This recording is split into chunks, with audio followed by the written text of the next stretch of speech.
Իմ տրամադրությունը բարձր է, գոհ եմ իմ թիմակիցների կատարած աշխատանքից, իմ քվեն տալու եմ հզոր, անկախ, միասնական պետություն կառուցելու։ Պարոն նախագահ, ընտրվելու դեպքում ո՞րն է լինելու ձեր առաջին քայլը։ Գիտեք, քանի որ իմ նախընտրական ծրագիրը այդպես էլ կոչվում է,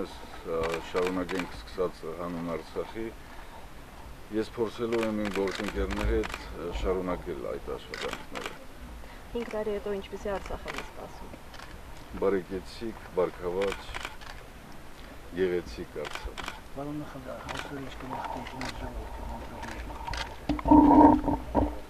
Գիտեք, ինչպես միշտ այս անգամ ևս Արցախի ժողովուրդը ցուցաբերեց բարձր գիտակցություն, քաղաքացիական պատասխանատվություն եւ